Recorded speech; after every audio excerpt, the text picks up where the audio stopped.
Sean bienvenidos al inicio del seminario Por el Bien de México, Primero los Pueblos, Historia y Desafío de los Pueblos Indígenas y Afromexicanos, que desde la Secretaría de Pueblos Originarios estamos organizando para continuar el fortalecimiento a nuestro movimiento.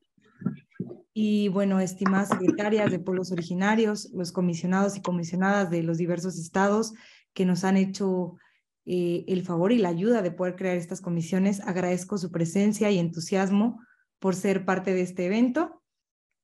También agradezco la presencia de nuestro compañero Rafael Barajas del Instituto Nacional de Formación Política. Muchas gracias, Rafael. De nuestra compañera diputada Irma Juan Carlos, presidenta de la Comisión de Pueblos Indígenas y Afromexicanos del Congreso de la Unión. Muchas gracias, diputada. Y quienes hoy atestiguan el arranque de este seminario. También, sin duda, agradezco al doctor Juan Manuel Contreras Colín por impartir esta primera sesión que va a brindarnos pues, mucho de su tiempo y de su reflexión para poder compartirlo con nosotros. En este día vamos a iniciar con los trabajos de este seminario Por el Bien de México, Primero los Pueblos, que tiene como objetivo brindar herramientas teóricas y que tiene y conceptuales para que podamos nosotros analizar las realidades que vivimos desde nuestros territorios indígenas y afromexicanos. Este espacio que nos convocan a reflexionar va a ayudar a que podamos intercambiar ideas, a continuar con esta revolución de conciencias, ¿no?, que desde el partido nos han enseñado. Yo desde la Secretaría, pues creo que tenemos el compromiso de trabajar codo a codo con cada uno de los compañeros de las secretarías y comisiones para poder hacer una gestión más de territorio con organización, y estoy segura que este esfuerzo de diálogo y de escucha nos va a permitir seguir fortaleciendo la cuarta transformación para que nuestros pueblos y comunidades pues puedan llegar a nuestros pueblos y comunidades. Yo les agradezco a todos y a cada uno de ustedes por estar aquí. Ahorita vamos a seguir esperando que sigan conectando, pero de antemano muchas gracias a cada uno de los que se conectó y a nuestros ponentes, al Fisgón y a la diputada Irma. Muchas gracias.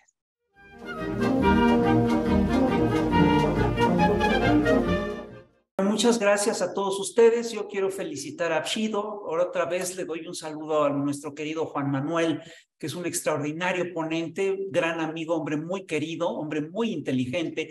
Y yo quiero hacer una serie de observaciones, seré muy breve. Sin lugar a dudas, en política, el debate histórico es absolutamente crucial.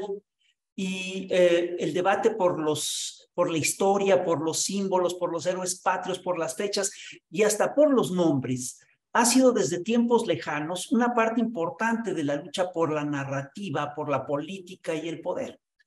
Sin embargo, el relato por la historia es bien complejo porque absolutamente todo relato histórico es selectivo. Nadie puede contar todo lo que todos vivieron. Todo proceso, toda acción, cada instante de nuestras vidas, cada instante de nuestra vida política es complejo, tiene múltiples raíces, está lleno de matices, de contradicciones, de hechos debatibles, de malos entendidos, ¿no? Y por eso siempre los historiadores y los que hacen política están obligados a priorizar, a jerarquizar, a escoger pasajes, a escoger qué periodos o qué momentos son cruciales, cuáles son los temas que hay que analizar, cuáles son los temas sobre los que hay que profundizar, ¿no? Y es claro que al final todo historiador, todo analista político, todo filósofo, todo historiador de las ideas, solo se queda con una fracción mínima de los hechos. Pero siempre es significativo qué hechos recoge y qué hechos desecha u olvida. Yo recuerdo que en una columna periodística de 1944, el escritor británico George Orwell acuñó una frase que se ha hecho célebre, que dice que la historia la escriben los vencedores. No le faltaba razón a Orwell.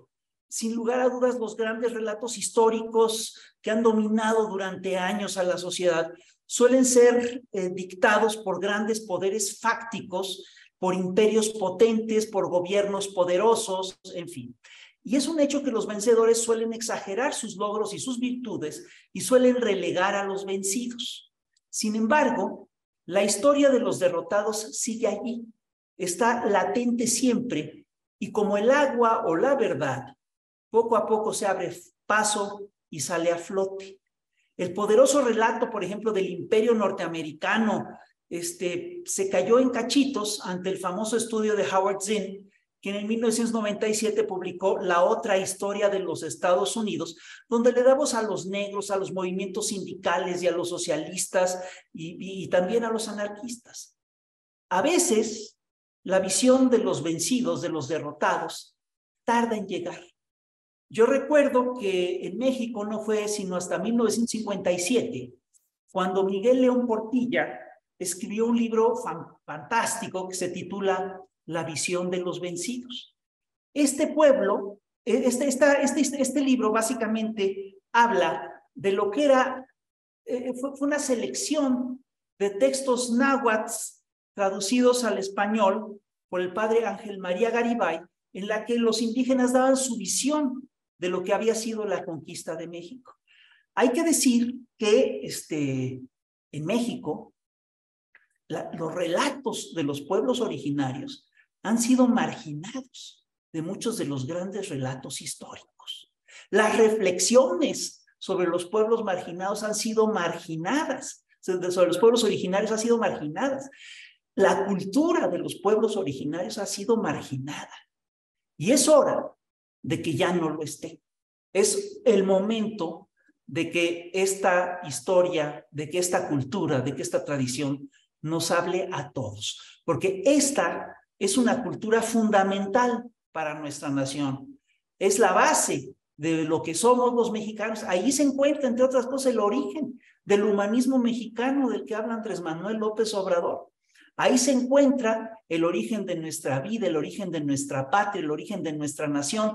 Y yo por eso felicito a Apshido Jara, felicito a todos los compañeros que han tenido esta iniciativa, felicito a la Secretaría de Pueblos Originarios por tener la iniciativa de echar adelante este seminario. Yo creo que escogieron además para arrancar un gran ponente, así es que les deseo muy buena suerte, los felicito, les deseo muy buena suerte y pues nos veremos muy pronto. Les mando un abrazo muy cariñoso desde el Instituto Nacional de Formación Política.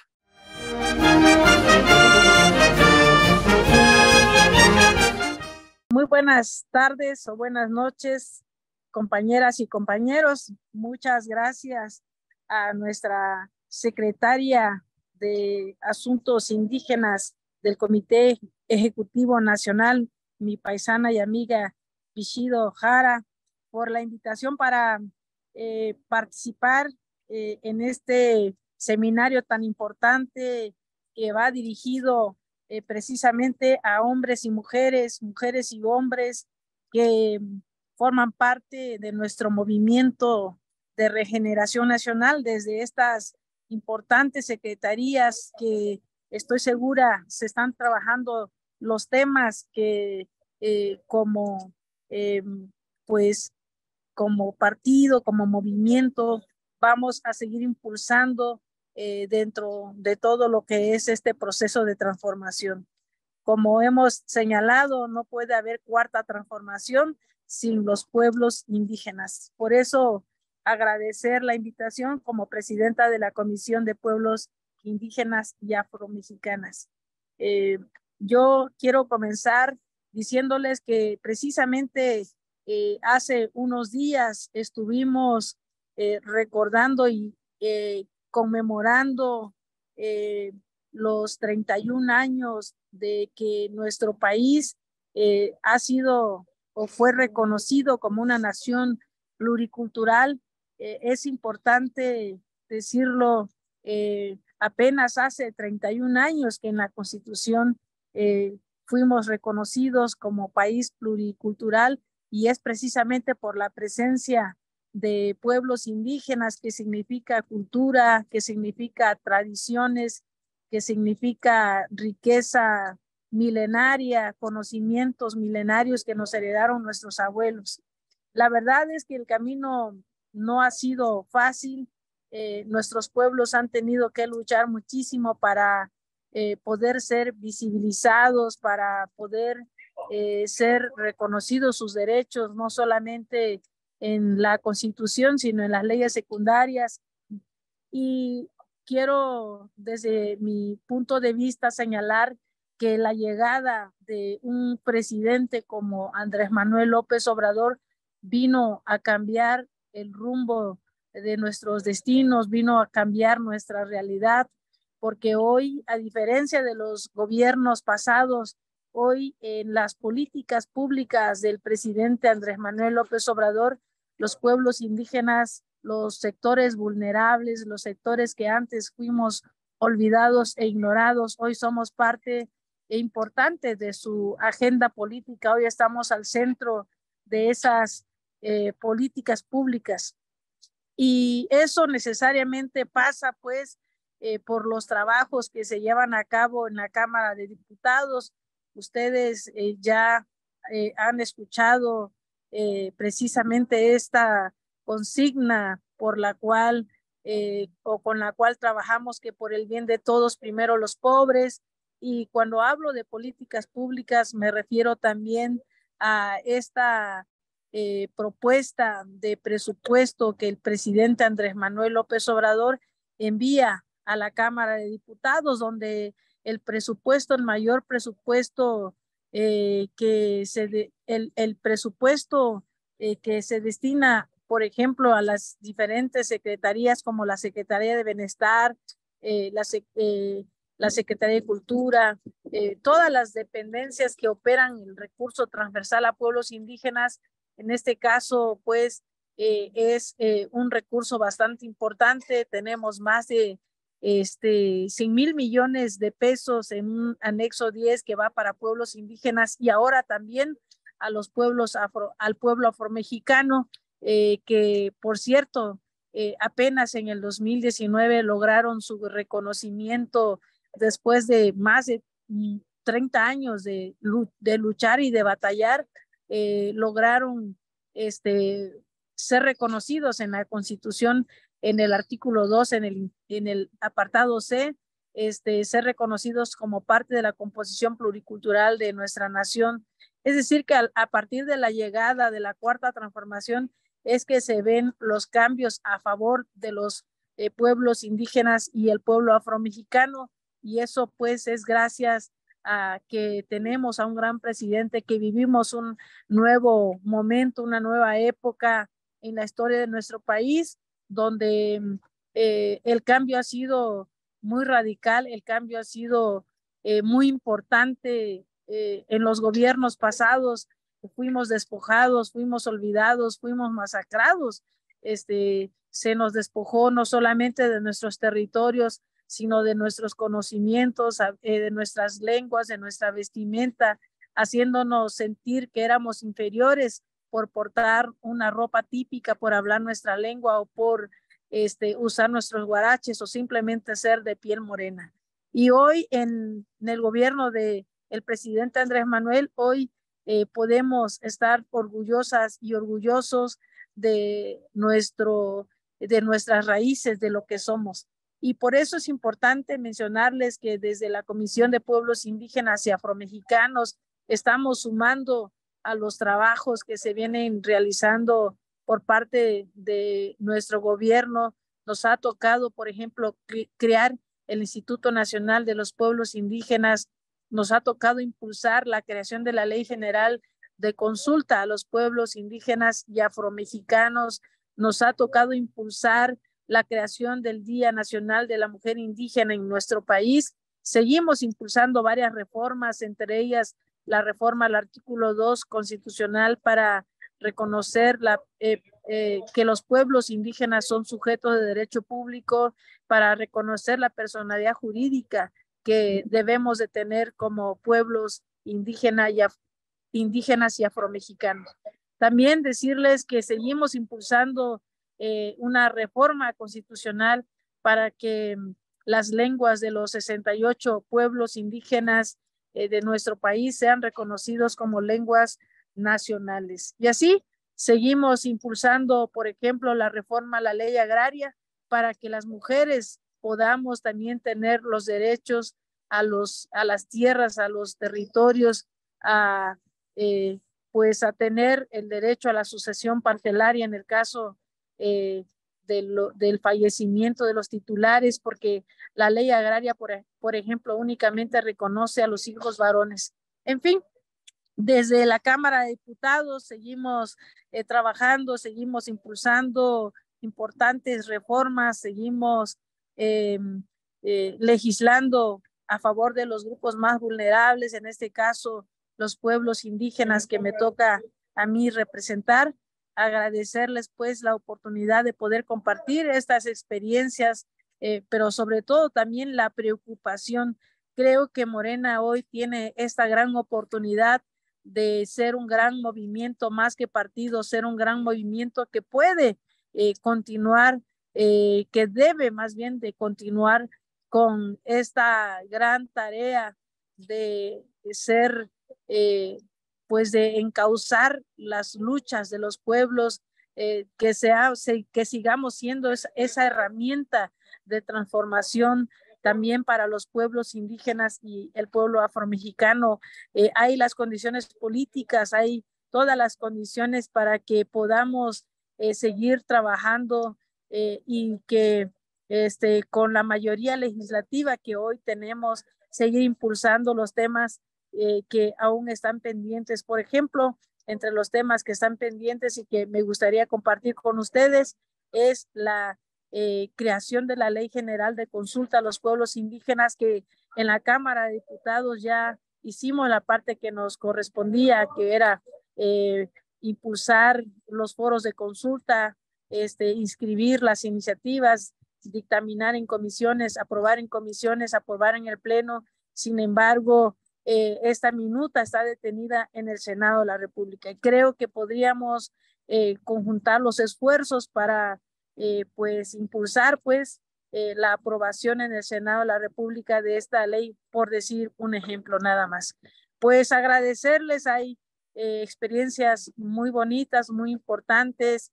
Sin embargo, creo que seguimos construyendo, seguimos haciendo la parte que nos corresponde, porque todavía nos falta mucho tramo por recorrer para que a los pueblos indígenas y el pueblo afromexicano pues realmente encontremos la justicia social.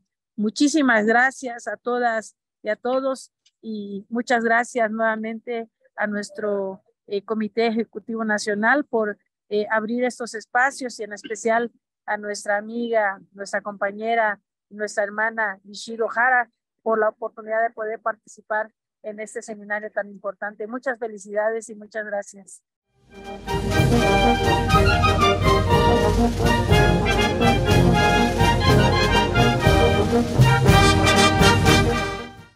Agradezco en primer lugar a todas las compañeras, los compañeros, las hermanas y los hermanos de las diferentes responsabilidades de servicio de amor a la comunidad que están aquí presentes. Agradezco la reflexión tan detonadora, tan provocadora que hizo nuestro compañero Rafael Barajas, el Fisgón, situándonos en el tiempo y problematizando ya de entrada la reflexión de este seminario. ¿Por qué es eso? Un seminario es el espacio de reflexión, de análisis, y después este recuento del caminar que nos hizo la diputada Juan Carlos, que agradecemos mucho cómo se va abriendo brecha en medio de una posibilidad tan importante como es esta cuarta transformación, y que justo vamos a reflexionar, queridas hermanas y hermanos, el día de hoy sobre el tema de la responsabilidad. La responsabilidad, la pregunta es si es la responsabilidad de la 4T hacia los pueblos originarios, comunidades indígenas y afromexicanas, o al revés, es la responsabilidad que tenemos nosotras y nosotros como pueblos originarios y afromexicanos en relación a la cuarta transformación. Y bueno, agradecer a la secretaria Ishido Jara por la oportunidad de estar aquí nuevamente compartiendo con ustedes, y les quiero decir, compañeros, compañeras, que espero que este primer acercamiento a este seminario por el bien de México, primero los pueblos, logre una palabra que quiero, ojalá nos quedemos con esta reflexión: entusiasmar. Entusiasmar es una palabra de origen griego, enteos, y quiere decir endiosarse. Y la tradición de los pueblos originarios, de la cual ustedes y yo formamos parte, aunque lo neguemos por el proceso de blanquitud epistemológica, epidérmica e ideológica eurocéntrica que nos ha permeado a todas y todos desde el proceso educativo que venimos arrastrando desde hace 500 años hasta todavía el día de hoy. Todavía el día de hoy lo podemos ver nosotras y nosotros en nuestro mismo querido partido, movimiento, hay ecos de no entender la importancia y la fundamentalidad que tiene y que nos da el sentipensar de los pueblos originarios. No se ha terminado de entender el asunto. Y miren que venimos de una larga trayectoria, como lo dijo muy bien el director del instituto, Rafael Barajas, venimos de una historia. Valdría la pena de preguntarnos y quizá retomar el planteamiento del profesor eh, eh, se me olvidó el nombre del profesor Enrique Dussel y también el profesor Ramón Grossfogel, era el nombre que me hacía falta, retomar el tema de la blanquitud, no solamente epidérmica, sino fundamentalmente, compañeras, compañeros, epistemológica, cómo pensamos, cómo leemos la realidad. Y ese es el tema que vamos a ver el día de hoy. Voy a hacerles una presentación. Me gustaría, si les parece bien, que siguiéramos la siguiente dinámica. Expongo yo lo más claro posible y lo más rápido posible el tema para que en un segundo momento venga una interpelación de parte de ustedes, los elementos que les parezcan interesantes, relevantes, del planteamiento que les quiero hacer a partir de, por el bien de México, primero los pueblos. Sin más preámbulo, voy a pasar a la presentación para que podamos darle seguimiento al planteamiento y ustedes pues debatamos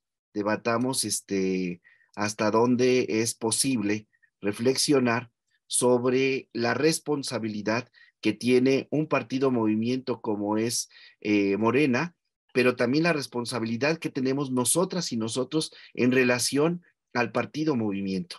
Me parece a mí que estamos en un tiempo muy propicio para dar un giro de transformación y dejar de esperar recibir cosas de los otros y las otras y nos convirtamos nosotras y nosotros en los actores que proponen y disponen hacia dónde y cómo tenemos que caminar. Esa es la propuesta mía, que nos entusiasmemos, enteos, que nos endiosemos, y el endiosamiento en las tradiciones indígenas era el arte, que hagamos de nuestra vida, de nuestra acción política, de nuestra acción comunitaria, miren lo que estoy diciendo, acción política, acción comunitaria, porque no puede haber acción comunitaria que no sea política y no puede haber acción política que no sea comunitaria.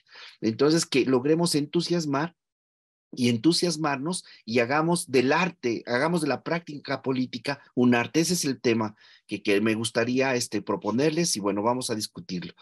Primer encuentro nacional de secretarías y comisiones de pueblos originarios de Morena. El tema: responsabilidad de la 4T con los pueblos y comunidades indígenas y afromexicanas por el bien de México, primero los pueblos. Bueno, lo primero que tenemos que decir, permítanme, aquí tengo un pequeño problemita, déjenme salir para tomar la presentación. Se me está bloqueando un poquito. Ahora sí, déjenme quitar esto y me lo llevo a donde corresponde. Ahora sí, acá está. Se me movió la presentación, por eso, pero ya corregimos. Es de sabios corregir, entonces lo hacemos sin ningún problema. Y vamos, entonces ahí está. Creo que ahí están viendo sin problema la presentación. Empezamos diciendo, compañeras, compañeros, hermanos, primero construimos un marco hermenéutico. ¿Cómo vamos a interpretar este seminario por el bien de México? Primero los pueblos. ¿Dónde estamos nosotras y nosotros situados? Vamos a partir del principio de que nosotras y nosotros admitimos, y no solamente admitimos, sino que reconocemos y exigimos reconocimiento y respeto a nuestro ser indígena. Nosotras y nosotros tenemos que tener clarísimo que el lugar desde donde estamos enunciando, de donde denunciamos y de donde anunciamos nuestra palabra, nuestro aliento, nuestro sentipensar, es desde el ser originario. Nosotros, a pesar de haber sido constituidos por núcleos étnicos míticos no originarios, no indígenas, como es el africano bantú, en el caso de nuestros hermanos afromexicanos, que también tienen que reivindicar la propia identidad, no es el indo-persa, hitita, eliático, latino, germánico. Solamente ya nos constituyó ese horizonte de comprensión vía el proceso de guerra de invasión y conquista que se operó sobre los pueblos originarios de Amerindia, y hay que decirlo también y muy claramente, siguiendo la investigación del profesor Salmerón, también en una confrontación de pueblos indígenas por el control y la hegemonía en los territorios de lo que llamamos nosotros Abya Yala, llamamos Amerindia o llamamos Tonantzin, dependiendo el lugar de enunciación donde nos situemos. Entonces tenemos que darnos cuenta que hay una complejidad muy complicada de explicar, pero al mismo tiempo con muchas posibilidades. ¿Cuál es el lugar desde el cual nosotras y nosotros nos situamos? Porque no podemos, lo dijo muy bien Rafa al principio de su intervención, no podemos no interpretar. Ser humano equivale a ser intérprete, y nosotras y nosotros, en tanto pueblos originarios, tenemos diferentes lugares de enunciación. No es el mismo lugar de enunciación que tengo yo ahora como académico, como profesor investigador, que el que tenía cuando andaba cuidando mis vacas, cuando andaba cuidando, vendiendo chicharrón, limpiando botas, etcétera, porque mi lugar de enunciación era distinto. Entonces hay que reconocer dónde estamos situadas ahora nosotras y nosotros, sin olvidar que esto es lo fundamental del seminario, del taller que se nos está proponiendo, sin olvidar cuál es nuestro lugar de arraigo, nuestro lugar de origen. Hay un lema muy interesante en la Universidad Autónoma de la Ciudad de México, esta universidad que fundó el entonces jefe de gobierno de la Ciudad de México, ahora nuestro presidente de la República, Andrés Manuel López Obrador, fundó esta universidad después de 30 años que no se fundaba una en la Ciudad de México, y tiene aparte de que su lema es por nada humano me es ajeno, tiene una frase que es muy fuerte para los muchachos y también para nosotras y nosotros como académicos. No olviden su origen. No olviden su origen, porque en el proceso de movilidad social que permite en los estudios universitarios, corremos el peligro de olvidar nuestro origen, y más aún cuando todo el conjunto de textos que yo voy aprendiendo y que voy interiorizando en mi sentipensar son de una lectura y de una cosmovisión y una presentación eurocéntrica. ¿Ven? Entonces, ¿qué es lo que ocurre? Que yo aprendo el concepto de política eurocéntricamente. ¿Qué ocurre? Que yo aprendo el concepto de poder eurocéntricamente. Y entonces tenemos politólogos, tenemos filósofos, tenemos antropólogos, tenemos sociólogos, que cuando ven el fenómeno, lo que aparece, eso se refiere a fenómeno, cuando ven el fenómeno indígena, lo ven con unos lentes que, aún siendo indígenas, los ven como si fueran extraños. Y en el caso de una conformación eurocéntrica de la historia, pues lo ven desde el lugar eurocéntrico. Y entonces no entendemos o queremos que las comunidades indígenas se comporten, actúen con la lógica de una concepción de política eurocéntrica, de poder eurocéntrica, de democracia eurocéntrica. Y entonces allí lo que estamos haciendo es reproduciendo un patrón de dominación, y aún siendo nosotras y nosotros hombres y mujeres de izquierda.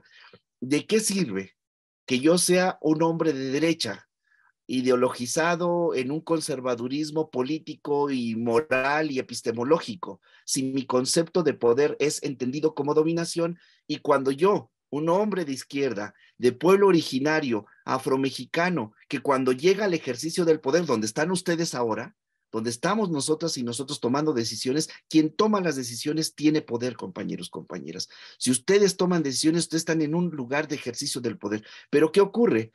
Que tanto el conservador de derecha aprendió el concepto de poder como dominación, como el militante de izquierda afromexicano o indígena, que aprendió el concepto de poder como dominación. ¿Qué estamos haciendo? Reproduciendo lo mismo, nada más que en lugar de ellos, ahora estamos nosotros, pero cambió el asunto para no cambiar. No, lo único que hubo fue un cambio de protagonista o de responsable del ejercicio del poder, pero como dominación. Y lo que yo quiero plantearles a ustedes, compañeros, compañeras, y lo ha dicho ya reiteradamente el presidente en las mañaneras, lo ha dicho mucho: si hay algo que ha salvado a este país de caer en una descomposición total del tejido comunitario, de una descomposición social, son sus pueblos originarios, son sus comunidades originarias. Entonces, agarremos ese nodo fundamental del cual nosotras y nosotros decimos que somos parte y que somos gente, hombres y mujeres, que buscan el respeto y el reconocimiento de esas comunidades. Entonces, agarremos ese nodo y pongámoslo en el centro del partido movimiento. Esa es la propuesta que yo les hago. No esperemos a que el partido movimiento tome conciencia y diga, sí, los pueblos originarios son importantes. No, nosotros que nos adscribimos, que nos reconocemos como pueblos originarios, tenemos que orientar, es decir, hacer política. Esa es la política, el arte de orientar voluntades. Tenemos que hacer política para que nuestros propios compañeros y compañeras, que por el proceso de blanquitud epistemológica, política, ética, erótica, pedagógica, económica, cultural, han encubierto su ser indígena, niegan su ser indígena, les digamos, ustedes y nosotros estamos constituidos cultural, política, económica, social, y desde un horizonte indígena. Y eso es el aporte de una práctica política de izquierda distinta a nivel nacional, a nivel del continente y a nivel mundial. Nosotras y nosotros tenemos una responsabilidad que no podemos evadir. Tenemos que proponer la manera en cómo entendemos la política, y yo voy a darles unos elementos. Ustedes son indígenas, yo soy indígena, reivindico mi ser indígena, aunque por el proceso de blanquitud me quedó encubierto, abandoné la lengua, abandoné las prácticas, pero hay que volver una y otra vez. Es lo que llama Benjamin hacerle justicia a nuestro pasado. El pasado no es pasado, el pasado es un presente que toca nuestra puerta y que exige le hagamos justicia. Eso es Walter Benjamin, quien, por cierto, compañeras, estudió 3 semestres en la Universidad de Múnich, estudió lengua y cultura en el México antiguo, y del pensamiento indígena retoma el planteamiento más importante que hay en filosofía del lenguaje a nivel mundial. Fíjense qué interesante. Y nosotros que lo tenemos, que lo mamamos, que nacimos en él, fuimos concebidos en ese horizonte cultural, por el proceso ideológico, lo negamos, y por eso, pues, el lugar que ocupan nuestros pueblos originarios en la escala de la organización social, aún con el proceso de estos 4 años de transformación, pues no se ha completado el hacerle justicia de fondo, porque los 500 años, yo diría, no solamente, compañeros, y hay que hacer críticas y autocríticos entre nosotras y nosotros, no solamente son de resistencia. Sí, efectivamente, hay testimonios de luchas de muchas comunidades de hermanas y hermanos que han resistido, pero la gran mayoría de nuestros pueblos, de nuestras comunidades, han sido en muchos casos, de sobrevivencia cultural. Esto lo maneja muy bien el profesor, se me va el nombre, bueno, a ver si viene, cuando habla de la antropofagia, cómo culturalmente podemos también devorar esto que Ramón Grossfogel habla de los epistemicidios, cómo no solamente hay homicidios, o sea, se asesina a personas, sino también se asesinan ideas, percepciones del mundo. Entonces, ¿desde dónde interpretamos nosotras y nosotros? ¿Cuál es nuestro lugar de enunciación? Eso es lo primero que tenemos que saber. ¿Dónde estamos situadas y situados nosotros y nosotras? Si yo no reivindico mi ser indígena, pues estamos situados en otro lugar, compañeros, así de simple, así de simple. Si yo pienso que, bueno, pues ahora estoy aquí en esta secretaría, en esta responsabilidad, porque, bueno, es el coto que nos tocó, es el espacio que nos dieron, no, de ninguna manera. Es un espacio y un frente de lucha. Pero hay que tomarlo muy en serio al respecto. Para comprender críticamente el ser y el quehacer de los pueblos latinoamericanos en general y del mexicano en particular, necesitamos, siguiendo el método genealógico, es el método de Michel Foucault, conocer los antecedentes y precedentes que los constituyen. Hay que voltearnos y detenernos y ver, a ver, qué es esos antecedentes y precedentes que constituyen mi ser y mi quehacer, ahora, aquí y ahora, de este hombre moreno, chaparrito, bigotón, de un prototipo que me dicen es indígena. Inmediatamente, lo dijo muy bien la diputada Juan Carlos, dijo clarísimamente, el simple hecho del color de la piel. ya hay un lugar de enunciación, ya hay una categorización social. Esto no es nada nuevo, esto se ha venido dando a lo largo de la historia de la humanidad, pero justo, así como hay lugares de privilegio, hay lugares de quienes sufren los efectos negativos, intencionales y no intencionales, de quienes tienen el privilegio. Y les quiero decir, compañeros, por el tema de la blanquitud epistemológica, de la blanquitud epidérmica, nosotras y nosotros no formamos parte de ese lugar.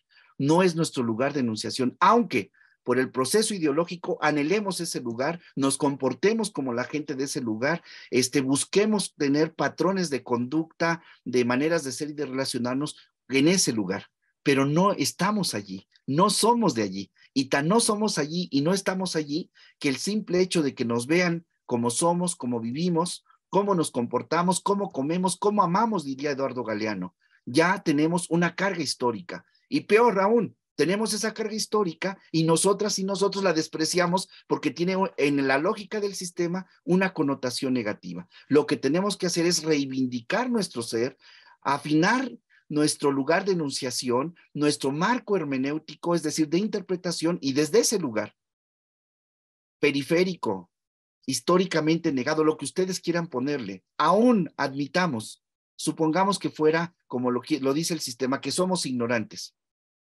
Retomemos ese lugar y mostremos la contradicción de la no justicia, de la justicia del sistema, la no verdad de la verdad del sistema. Y eso es lo importante de lo afromexicano y de lo indígena, que son lugares que no han terminado de ser subsumidos por la lógica de reproducción del sistema hegemónico vigente. No han sido todavía asumidos. Y ese es un gran potencial de transformación, de identidad, de cambio en la sociedad por una mejor posible, porque no es la mejor posible la que tenemos. Si queremos un lugar, no tenemos que buscarlo, ya estamos en el lugar. El problema es que como negamos nuestro lugar, pues entonces andamos buscando a ver de dónde nos agarramos, qué actitudes asumo, qué comportamientos. Y entonces cuando estaba en mi comunidad, Juan Manuel era un cuidador de vacas, allí ordeñaba sus vacas y todo, y de repente ya se va a estudiar y ya es el académico y ya no quiere ver nada con las vacas y niega que fue vaquero, etcétera. Entonces viene el encubrimiento del que habla el profesor Enrique Dussel. Tenemos que descubrir, tenemos que desvelar, para mostrarnos y sabiendo quiénes somos y de dónde estamos, y aprovechar las circunstancias, es decir, hacer política en este proceso de transformación profundo que tiene el país, en este proceso de transformación de las conciencias, sí cambiar la conciencia nuestra, pero también cambiar la conciencia de los demás, que se den cuenta que la multiplicidad de pueblos, de culturas, de sentipensares que hay en este país es una riqueza incalculable, y es más, que es el nodo que le ha permitido a este país sobrevivir ante los embates de un proceso de homogeneización cultural como se dio en el siglo XVI con el advenimiento del cristianismo en un primer momento y segundo con el advenimiento de la modernidad en su despliegue del siglo XVII, XVIII y el capitalismo. Entonces, ahí tenemos nosotros un lugar privilegiado, un lugar que da verdad, diría Ignacio Ellacuría. Y ese lugar es el de las comunidades y los pueblos originarios, el de los pueblos afromexicanos. El tema es cómo nos situamos, cómo hacemos procesos de recuperación de los saberes, cómo hacemos recuperación de las prácticas de gobierno, de las prácticas de justicia, de las prácticas de religiosidad popular, porque en el horizonte cultural indígena, en el horizonte cultural bantú del cual provienen nuestros pueblos originarios y luego en relación con los pueblos indígenas es un horizonte de comprensión integral, cosa que no va a ser el núcleo ético mítico indo-persa y tita, griego, latino y después norte-europeo que va a manejar un dualismo. Los pueblos originarios de Amerindia, compañeros, compañeras, que tienen su antecedente en el núcleo ético mítico mongólico del Asia, cuando humanizan el continente, la concepción del mundo es integral. No hay dualismo, ni dualismo epistemológico de teoría y práctica, ni dualismo antropológico de alma y cuerpo, ni dualismo erótico de mujer-hombre, ni dualismo político de representante-representado. Es una concepción integral. Es en el marco de la concepción china, por ejemplo, el yin y el yang, el Tao. Y ese proceso de concepción integral, cuando humaniza el continente llamado América después, a través de los pueblos originarios, se llamará en diferentes tradiciones culturales. En la del centro de México será Ometeotl, pero el principio supremo integral absoluto que tiene su concepción femenina y su concepción masculina de manera integral, que ya veremos más adelante. Lo que quiero decir hasta aquí, que tenemos que ver nuestros antecedentes y nuestros precedentes, porque si no conocemos nuestra raíz, no vamos a comprender nuestros frutos y vamos a pensar que esos frutos son de otro árbol y no de nuestra propia savia. Voy a tomar una hipótesis de trabajo que les quiero compartir a ustedes, que trabaja nuestro querido profesor Enrique Dussel, quien dice en el libro llamado El humanismo semita, y aquí viene el tema. Ahorita nos vamos a poner chipocludos como si estuviéramos en el Calmecac, mínimo el Tepochcali, pero aquí es el Calmecac. Esto que está haciendo la Secretaría de Pueblos Originarios es un espacio de análisis del mismo nivel universitario, compañeras, compañeros. Y así nos vamos a tratar nosotros, porque nosotros y nosotras nos respetamos y nos promovemos, porque somos un todo. Y vamos a ponerle mucho nivel a este seminario. Debe de tenerlo. Que cualquier universitario eurocéntrico que venga y que diga, ¿qué están pensando ahí? Estamos pensando en nuestro ser y nuestro quehacer, es decir, nuestra ontología. Estamos pensando en nuestros deberes, es decir, nuestra ética. Estamos pensando en nuestra orientación de voluntad, es decir, la política. Estamos haciendo un nivel de reflexión tan importante y tan valioso como el que se puede generar en cualquier universidad o centro de estudios universitario. Por eso la responsabilidad que tenemos cuando ya estamos en el servicio de amor a la comunidad es muy grande. Yo siempre digo, más nos hubiera valido no habernos metido, porque ya tenemos responsabilidad. No podemos decir que no tenemos responsabilidad. Imagínense cuando regreso yo al pueblo y que le digan a mi hija, oye, ¿sabes qué? Tu papá es un inmoral, es un aprovechado, se vio la oportunidad para estar en el gobierno y mira ahora cómo vive, ya ni nos habla.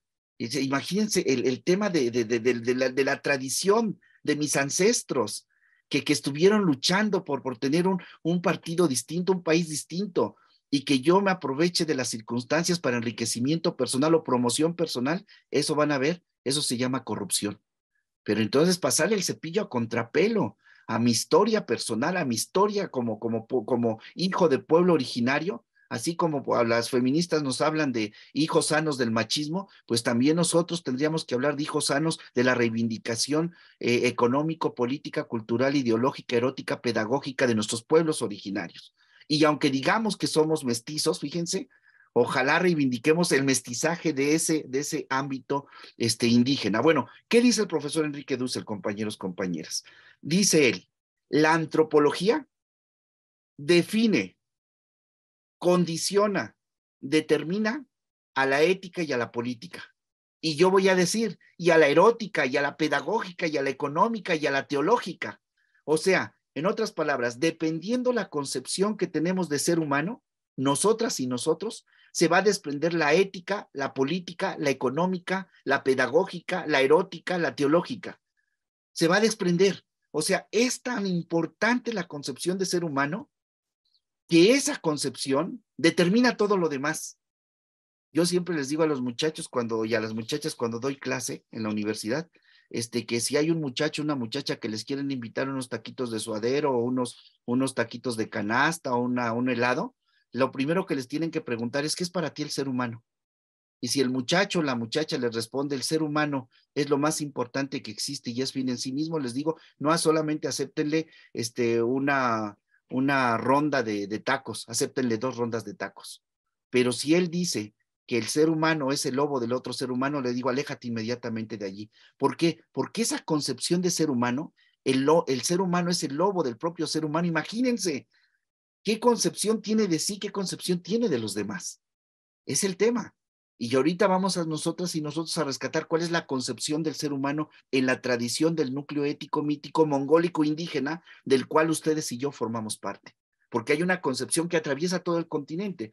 Por cierto, fíjense, hicimos un estudio, un querido profesor Pedro Reigadas, y le voy a mandar a la secretaria, le voy a mandar estos 3 textos, estos 3 tomos. Son 3 tomos, se llama El sentipensar de los pueblos originarios de Amerindia. Son 3 tomos, se los voy a mandar en digital y se los vamos a regalar. Les vamos a dar, porque son de ustedes y nuestros compañeros, compañeras, hermanas, hermanos.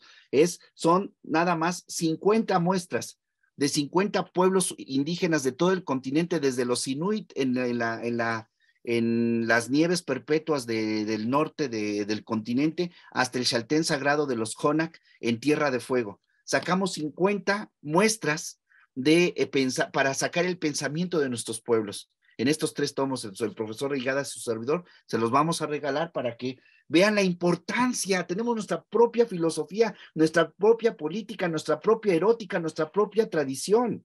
No estoy diciendo que lleguemos a un esencialismo de ninguna manera, porque ustedes y yo ya estamos atravesados por el núcleo ético. Nosotros somos producto del núcleo ético mítico mongólico asiático. Nuestro origen está allá.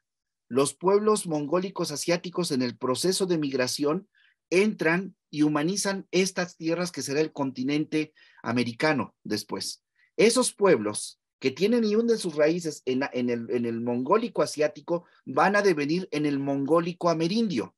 Ese mongólico amerindio va a generar sus propias tradiciones, pero va a mantener el nodo profundo, va a seguir siendo asiático.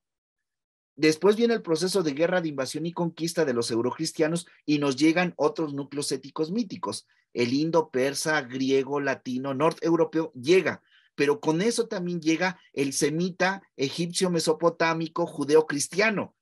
Y llega también el africano bantú por el tema del esclavismo. Entonces, eso es ese caldo de cultivo tan maravilloso, somos nosotras y nosotros. Pero lo peculiar, lo particular, que no es asiático, mongólico, que no es indo, persa, hitita, griego, latino, norte-europeo, que no es semita, africano, mesopotámico, judeo-cristiano, y que no es bantú, eso es lo propiamente lo latinoamericano, y en particular lo mexicano, y específicamente cada una de nuestras comunidades, de nuestros pueblos indígenas y afromexicanos en este territorio tan hermoso. Entonces, hay que entender cuál es la concepción de ser humano que está operando allí.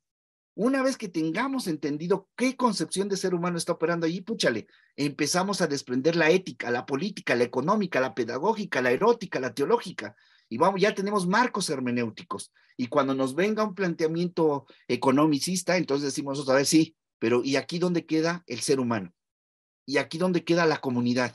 ¿Y aquí dónde queda, etcétera, etcétera? Porque ya tenemos elementos. Entonces vamos a trabajar ahorita, en lo que resta de la exposición de este seminario, vamos a trabajar cuál es la concepción antropológica que tienen los pueblos originarios, nuestros pueblos originarios, nosotras y nosotros, aunque lo hayamos encubierto por el eurocristianismo. Allí está latiendo y subsistiendo.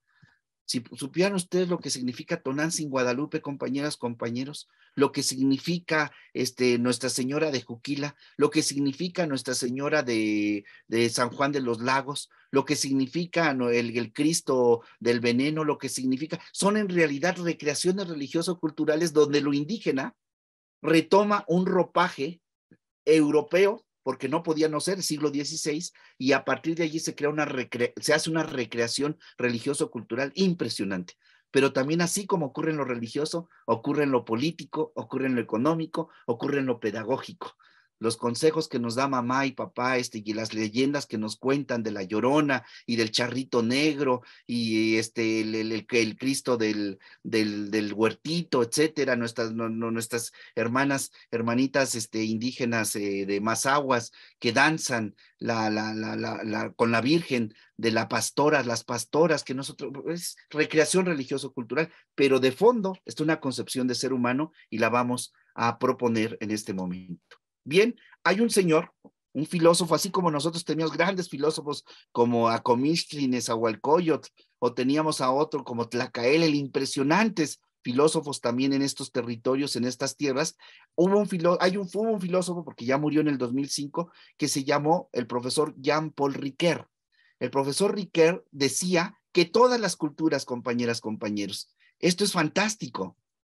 Decía el profesor Paul Ricoeur que todas las culturas, absolutamente todas, tienen estructuras intencionales perfectamente organizadas en mitos, ritos, narrativas e instituciones del más variado tipo. Al conjunto de esas instituciones se les denominó el núcleo ético mítico. Abro la pantalla porque es importantísimo lo que dice el profesor Paul Ricoeur. Miren, ¿saben ustedes cuáles fueron los argumentos para dominar sin remordimiento de conciencia, explotar e incluso dar muerte a nuestros pueblos originarios en el siglo XVI, era que no tenían razón. Porque ¿qué implicaba tener razón en el mundo, en la narrativa teológica del siglo XVI? Tener alma. Porque quien tenía alma tenía la dimensión sagrada de lo divino. Esto es Platón, este es Plotino, luego San Agustín. Hay muchos teólogos allí metidos. Pero lo que usaron los teólogos y los juristas para poder ejercer el despojo sobre los pueblos originarios era que estos no tenían un alma. Ya después reconocieron que sí tenían alma por toda la disputa y la discusión que hacen autores como Antonio de Montesinos, que hacen autores como Bartolomé de las Casas, que hacen autores como Daciano Jacobo de Dacia, pero fíjense qué tremendo, sí tienen alma, pero tienen alma de niños, o sea, precisan acompañamiento, educación, formación, y de ahí se sacan esta otra forma de esclavismo, dice Walter Benjamin, que se llama la encomienda, y la encomienda fue una institución que operó durante 4 siglos, compañeros y compañeras. O sea, es de muchísimo peso históricamente hablando. Por eso en nuestros pueblos siempre se habla del cacique. Y entonces muchos tienen una connotación muy negativa del cacique, claro, porque los cacicazgos indígenas, es decir, los gobiernos indígenas fueron usados por la corona para ejercer el poder, la dominación sobre las comunidades indígenas, favoreciendo a los caciques, dándoles ciertas concesiones, pero siempre en una relación asimétrica de ignorante, de indígena, de salvaje, en comparación con la élite novohispana que estaba ejerciendo el poder. Entonces, hay este tipo de relaciones se mantienen durante muchísimo tiempo y eso nos constituye. Entonces hay que saber entender para darle la vuelta. Hay un texto muy interesante que se llama El Príncipe de Maquiavelo. Y en El Príncipe, Maquiavelo describe cómo es que el príncipe, qué tiene que hacer el príncipe para alcanzar el poder y mantenerse en él. Fíjense, Maquiavelo en ese texto le describe a un príncipe qué tiene que hacer para alcanzar el poder y para mantenerse en él. Y dice unas cosas muy tremendas Maquiavelo. Pero Gramsci toma el libro de Maquiavelo, El Príncipe, y le da la vuelta. Y dice Gramsci, hay que estudiar el libro de Maquiavelo, El Príncipe, porque nos enseña las estrategias que sigue el poderoso para mantenernos en dominación. Nosotros estudiamos eso no para dominar, sino para evitar que seamos dominados. Es el planteamiento. Entonces, lo mismo ocurre en el ámbito nuestro. Tenemos que conocer cómo funcionaron esas instituciones durante tantísimo tiempo, cómo funcionó la iglesia durante tantísimo tiempo en relación a nuestros pueblos para reivindicar la importancia y la fundamentalidad de las fiestas, por ejemplo. La fiesta como un elemento de organización y articulación política, eminentemente política. Entonces, ¿cómo permite una fiesta del patronal a nuestro pueblo? Lo mete en una dinámica de organización de un tiempo distinto. O los 15 años, el compadrazgo, la pedida de mano de mi hija, que viene el guajolote y bailo con el guajolote, que para alguien puede ser una risa, una tontería, porque no entienden nada, es una bola de ignorantes. Y nosotros tenemos que conocer el sentido, es lo que nos está diciendo Paul Ricoeur. Todas las culturas, absolutamente todas las culturas, tienen estructuras de sentido. Esto viene a romper esa visión de que Europa tiene filosofía y los pueblos originarios del resto del mundo tienen creencias, cuando bien les va, tienen ritualidad o tienen religión, pero no tienen filosofía, porque filosofía quiere decir ejercicio de la razón. Y eso sitúa una cultura encima de todas las demás culturas. Y lo que viene a decir un filósofo como Paul Ricoeur, que es un hermeneuta y es un antropólogo, viene a decir, todas las culturas lo tienen. Y eso está expresado, esas estructuras de sentido están expresadas en ritos, mitos, tradiciones, actitudes, comportamientos, maneras de ser, de relacionarnos. Y eso es importantísimo, dice Paul Ricoeur. Y hay que tomarlo muy en cuenta y muy en serio. Y les quiero decir que eso tiene nuestro pueblo. Y es más, los que nos decimos o se dicen mestizos, se agarran de allí también, porque es lo que les da identidad. A ver, ¿qué harían sin la fiesta del Día de Muertos? A ver qué harían si la fiesta de la pedida de mano, qué harían los 3 años, qué harían de la fiesta de Navidad, de Año Nuevo, ya en una perspectiva completamente recreada desde el mundo indígena, qué harían sin la fiesta de Tonantzin sin Guadalupe, qué harían sin la fiesta de los Reyes Magos. Me doy a entender, son estructuras de sentido. Y eso nuestro pueblo lo captó perfectamente y lo tomó como un elemento de lucha y de resistencia. Y ahora lo que estamos diciendo nosotras y nosotros es que eso es político. Y hay que tener los lentes que nos permitan leer la organización y la acción política que tienen nuestros pueblos en sus fiestas, en sus tradiciones, en sus ritos, en sus mitos. ¿Ven? Porque allí hay un componente, un nodo crítico transformador muy importante y que no tenemos que buscar fuera, no tenemos que ir a otra tradición, buscar y ver qué está dentro de nuestro corazón, cómo está nuestro rostro y nuestro corazón, y escuchar nuestro aliento y nuestra palabra, porque si no, pues estamos eurocéntricamente a ver, ay, es que ya se viene el proceso electoral, y vamos, pues sí, pero nosotros y nuestras dinámicas de nuestras comunidades tienen otra dinámica. El proceso democrático no viene nada más una vez al año cuando viene el proceso electoral. El proceso democrático viene cada 8 días cuando sacamos la faena. Viene cada vez que hacemos la celebración del Santo del Pueblo. Viene cada vez que cambiamos de las responsabilidades y los oficios. Viene del tequio, del mano vuelta, de la guelaguetza. De ahí viene, ¿ven? Y no porque le pongamos una acción política tequio ya significa tequio indígena, de ninguna manera. ¿Sí ven? Resulta que los funcionarios son los que hacen el trabajo y no la comunidad. ¿Qué pasó? Nos están sacando a la comunidad lo que sostiene. Entonces tenemos que ver eso. Entonces Paul Ricoeur nos dice que todos esos núcleos éticos míticos, el núcleo ético mítico del que habla Paul Ricoeur es, las estructuras de sentido se llaman núcleos éticos míticos. Y el núcleo ético mítico, compañeras, compañeros, está dice Paul Ricoeur, está organizado de 2 elementos: una visión teórica del mundo y unas posturas concretas, un modo de ser, de comportarse y de relacionarse en la comunidad. Esto lo tienen todos nuestros pueblos. También lo tienen los pueblos europeos, los chinos, los rusos, miren la desgracia que tenemos ahorita en Turquía y en Siria, también tienen este núcleo ético mítico. Y aquí lo pongo con esta imagen del yin y el yang. Por un lado está la visión teórica del mundo, es decir, lo que pensamos de la existencia, de la vida, del ejercicio del gobierno, del poder, y por otro lado están las actitudes, los comportamientos, las normas, los comportamientos que dan este núcleo ético mítico. Y vamos a hablar de un núcleo ético mítico que es el núcleo ético mítico de los pueblos originarios. La cosmovisión, ese nivel teórico, es un hecho social y como tal es histórico, dinámico y en perpetua transformación. La visión teórica del mundo no es un monolito. La visión teórica del mundo de nuestros pueblos originarios se modificó con el proceso de guerra de invasión y conquista, se enriqueció con la presencia de los pueblos africanos ya en el proceso de dominación colonial y ha sufrido transformaciones a lo largo de la historia del país.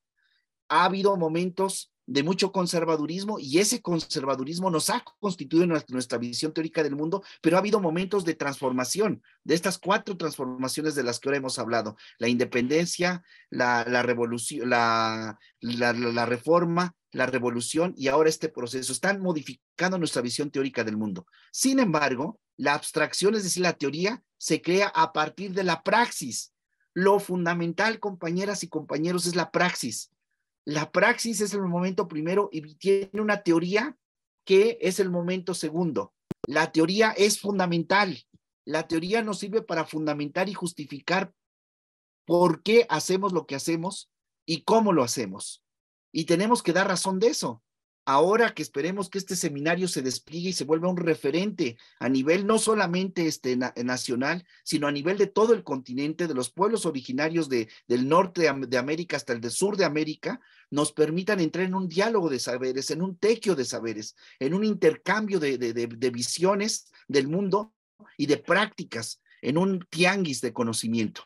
Ahora bien, esta visión, este núcleo, esta cosmovisión tiene una parte nodal, un centro muy importante. Eso el profesor López Austin le llama el núcleo duro, pero también tiene otros niveles, que es, por ejemplo, el nivel Uno es el que cambia muy rápido, porque esta es la moda.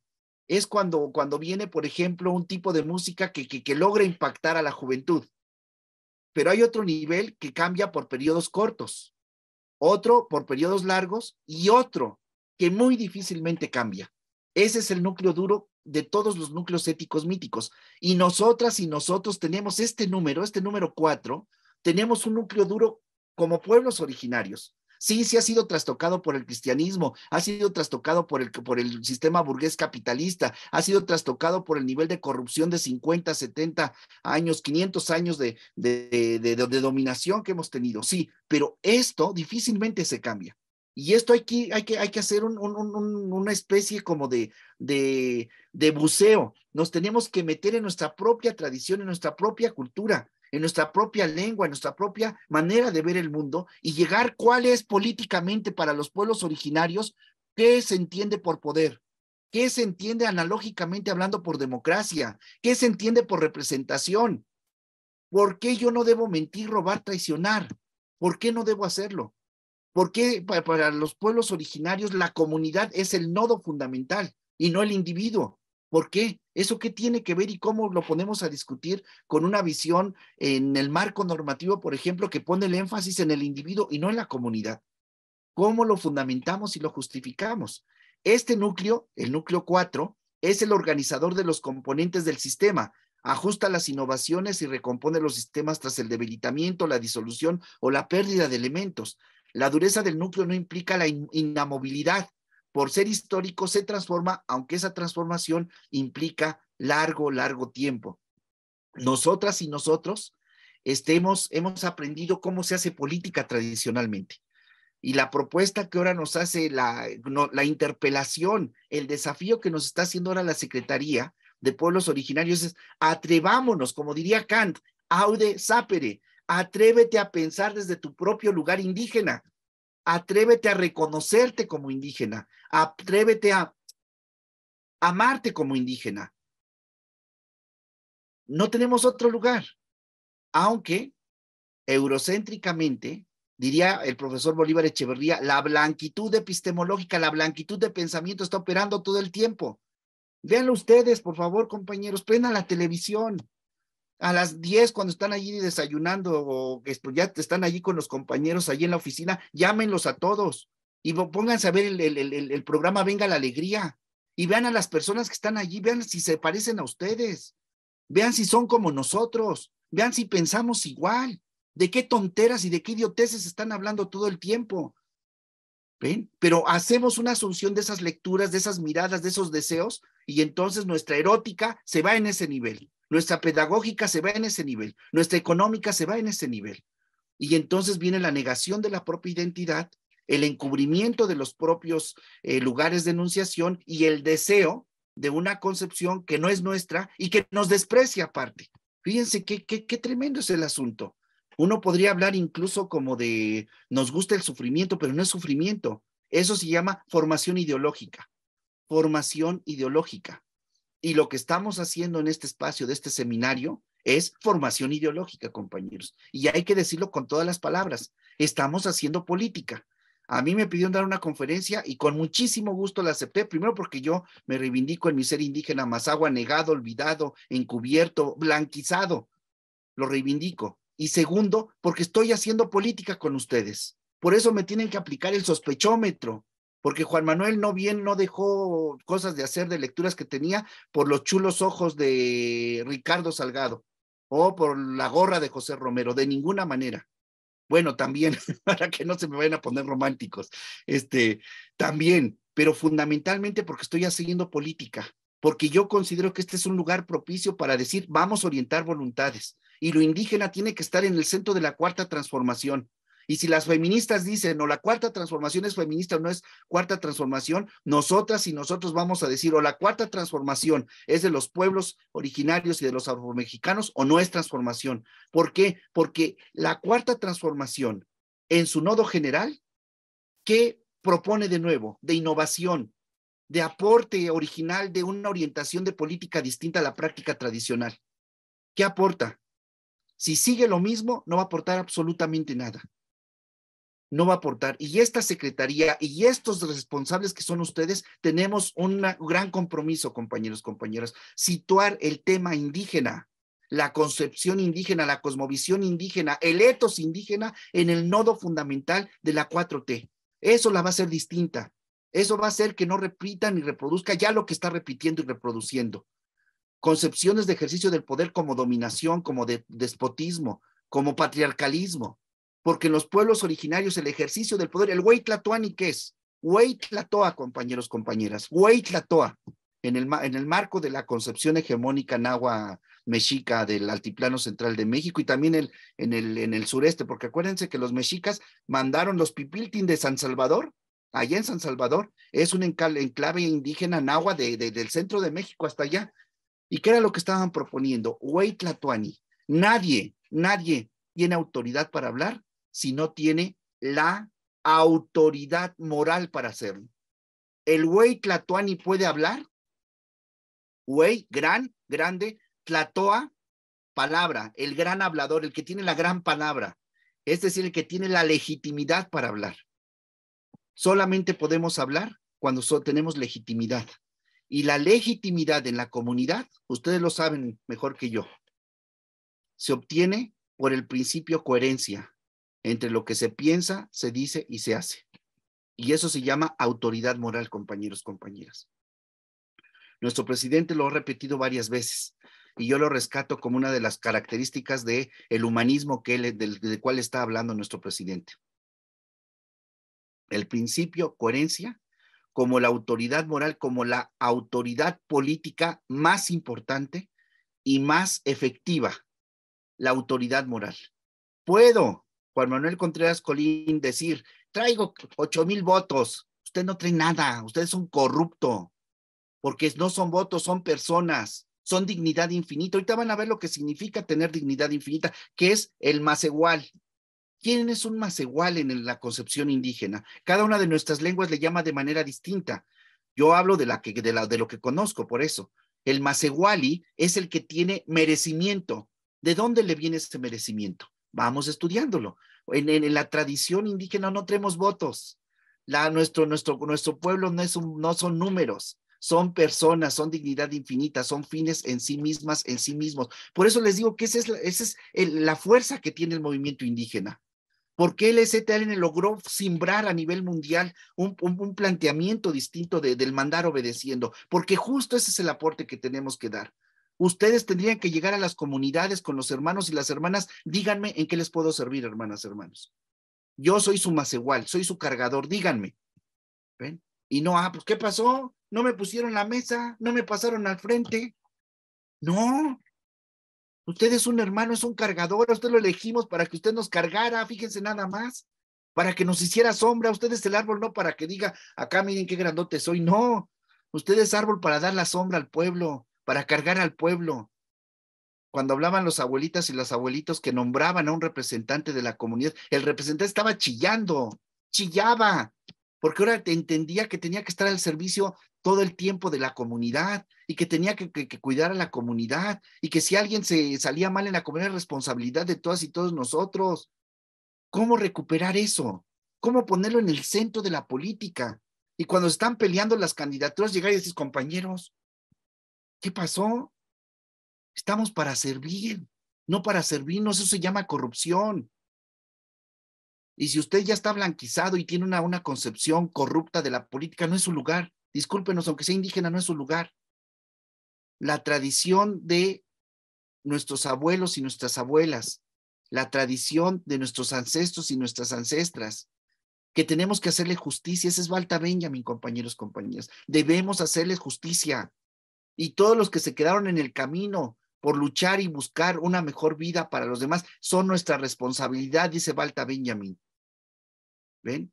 Nos estarán llamando a cuentas la historia. Y ojalá que ustedes, después de estar al frente de una responsabilidad tan importante como es un espacio de formación y de organización y articulación de nuestros pueblos, de nuestras comunidades, de nuestras hermanas, de nuestros hermanos, tengamos al final del proceso decir, tengo la satisfacción del deber cumplido.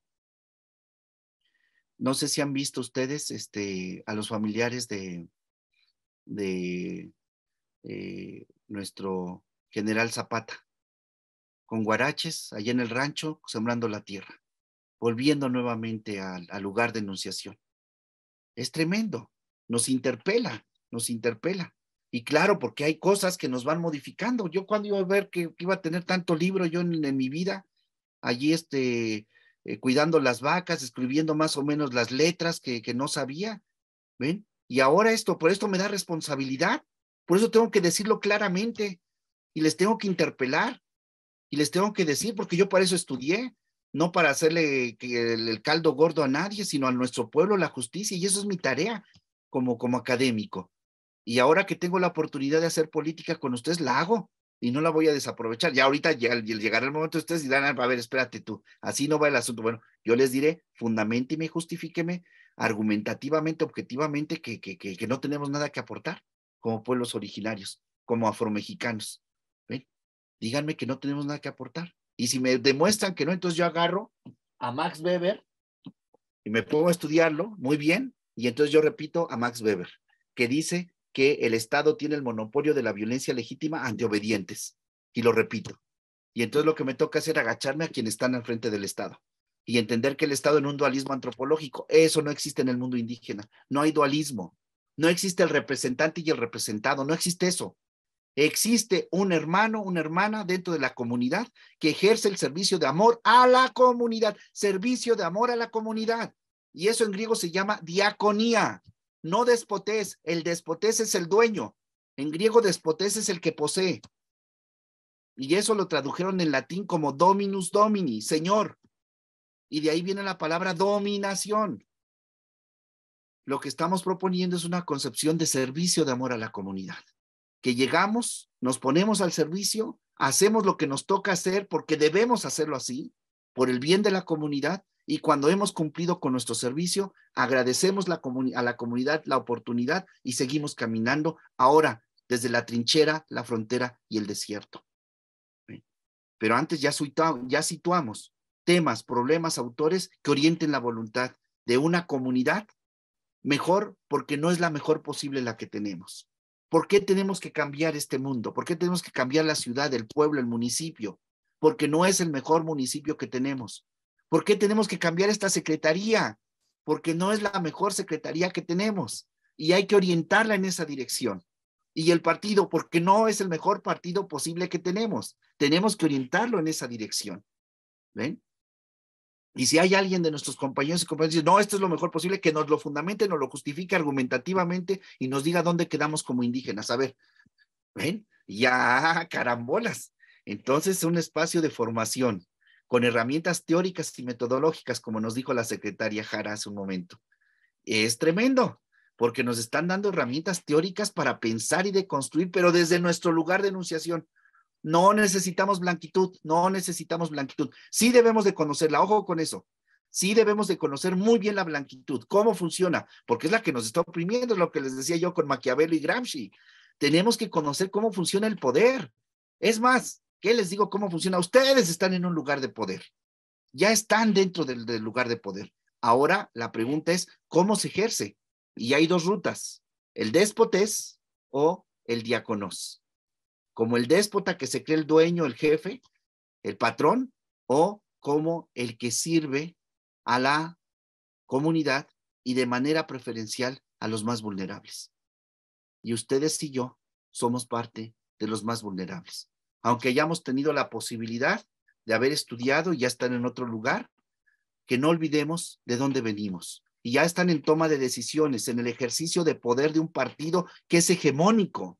Y que ahora que ganemos el Estado de México y ganemos nuevamente el próximo sexenio, seguiremos siendo hegemónicos. ¡Qué responsabilidad tan grande, compañeras, compañeros! Y ustedes como equipo, como grupo de esta nueva dirigencia, les convoco, les animo, que no nos quedemos en el plano de la reacción. No de la reacción de ninguna manera, porque siempre nos han tenido a nosotras y a nosotros, negros indígenas, reaccionando, de ninguna manera. Que pasemos al acto de la propuesta, de la iniciativa, de la orientación, pero necesitamos tener un grupo teórico fuerte, político fuerte, unido. Que si las demás secretarías no nos dan ejemplo de unidad, que están peleando entre ellos por un huesito, por un presupuesto, por una, ¿cómo se llama? Por una contratación, háganme favor. O sea, una nómina, peleándose los compañeros por una nómina. Ya se les olvidó que siempre andábamos en las calles allí, en las canchas, que no teníamos nada. Ese es el tema. Olvidamos nuestro lugar de origen. Olvidamos nuestro lugar de origen, las motivaciones originarias de la opción fundamental. Y ahora que tenemos mejores condiciones, pues hay que formar a nuestros hermanos y hermanas. Fuimos a un encuentro ahora que hicimos algunos foros y yo iniciaba saludando en la lengua originaria a mis paisanos, ¿ven? Y me dicen, no, pues ya perdiste, maestro, ya ni se te entiende. Bueno, quiero volver. Quiero nuevamente hacer una recuperación de mi propia identidad y desde este lugar que ocupo hacer un frente de lucha. Tenemos frentes de lucha que son propicios, pero necesitamos pasar al momento de la arquitectónica, no de la deconstrucción. La deconstrucción es, no destrucción, ojo, deconstrucción. Deconstrucción es desmontaje crítico. Tenemos que ya pasar del desmontaje crítico a la arquitectónica. ¿Qué proponemos? ¿Qué construimos? Y la propuesta es situar en el corazón del partido movimiento que el planteamiento ético, político, indígena es fundamental. Es el aporte que puede dar este partido movimiento. ¿Y cómo? Entendiendo que el ejercicio del poder es el servicio de amor a la comunidad. Servicio de amor a la comunidad. Y el que sirve y sirve muy bien, que siga sirviendo. Y el que no sirve y se sirve, que se vaya al carajo, como lo hacemos en las comunidades.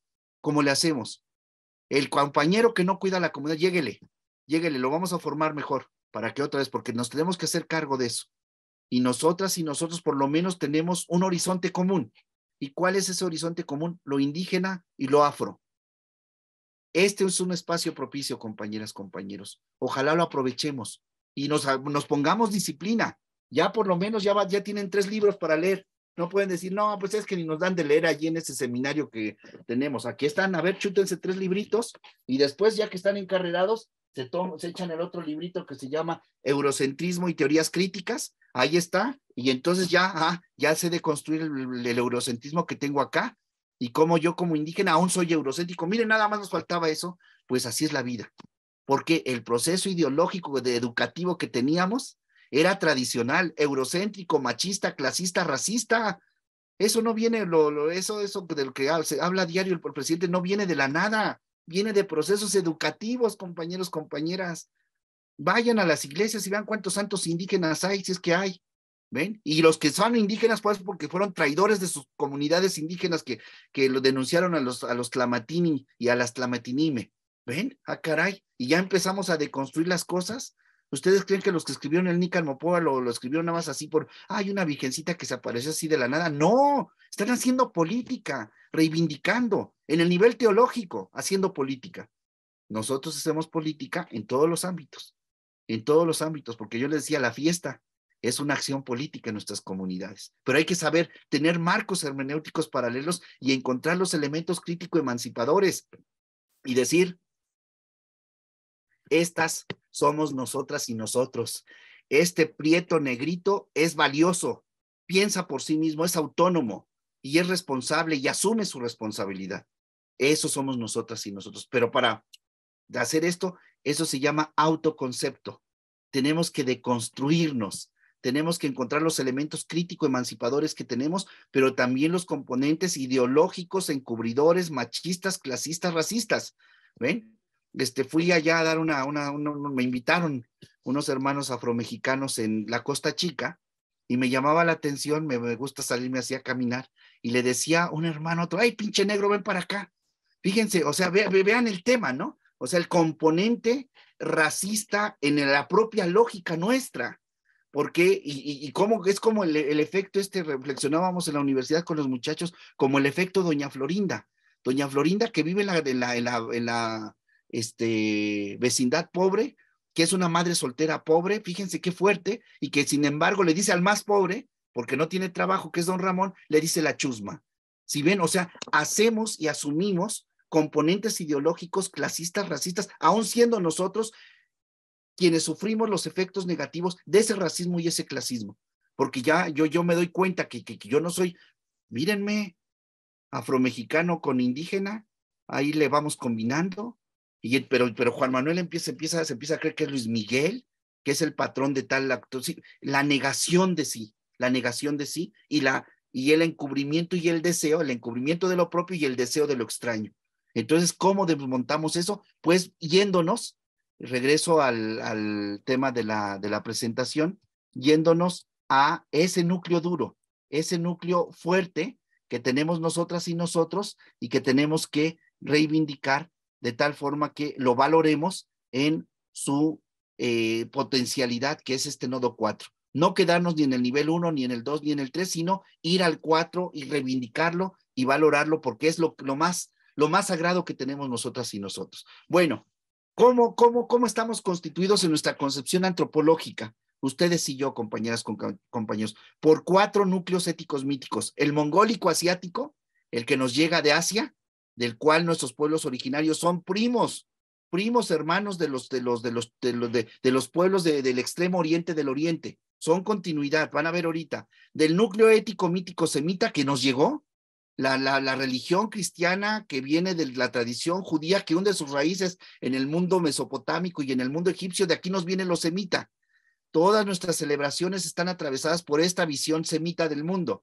El indo-persa europeo, que es el que hace el ejercicio de la guerra de invasión y conquista, y el de nuestros hermanos bantúes de el África negra. Son estos 4 núcleos éticos míticos, nos constituyen a nosotras y a nosotros.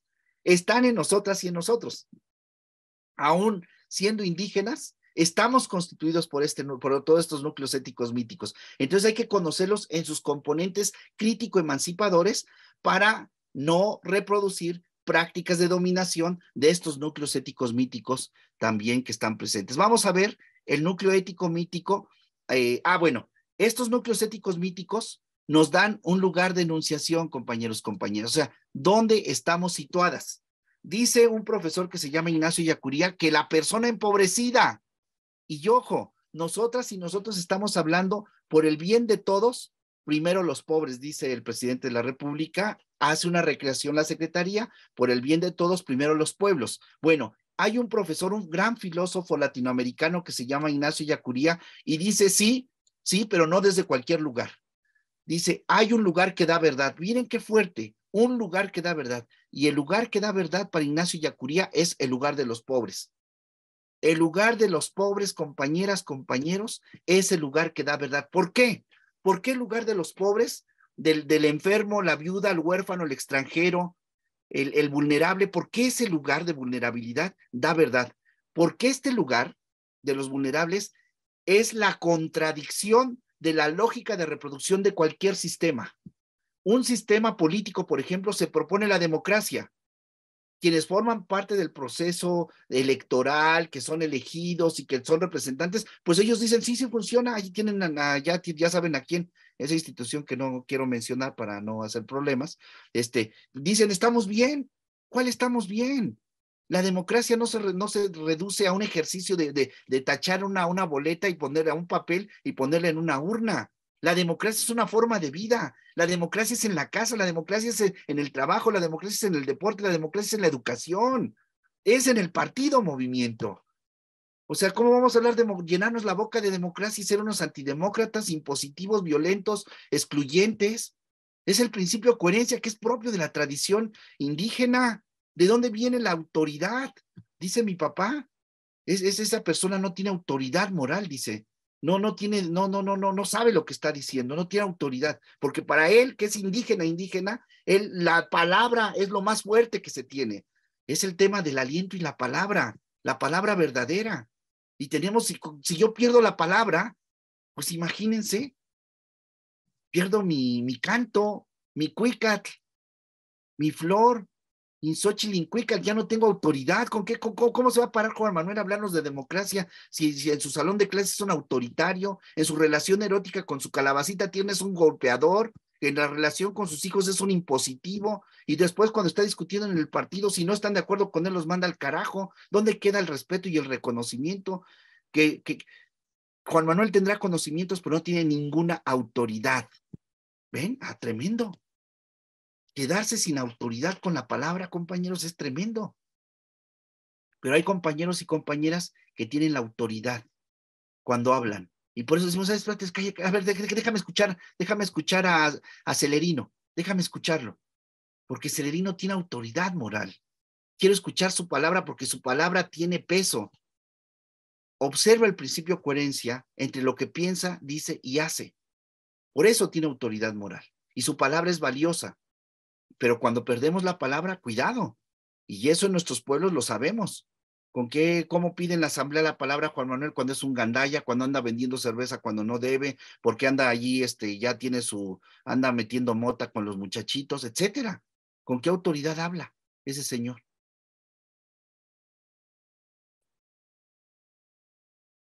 ¿Qué dice Paulo Freire?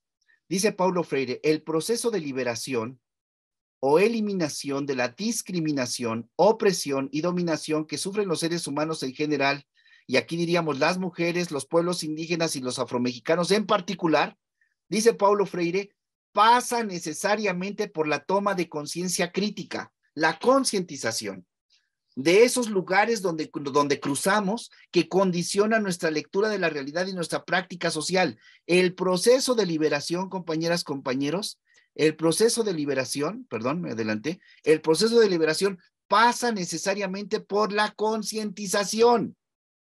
Y es necesario, dice Walter Benjamin, pasarle el cepillo a contrapelo a nuestro lugar de enunciación, con el fin de no reproducir representaciones y prácticas de privilegio y dominación hegemónicas.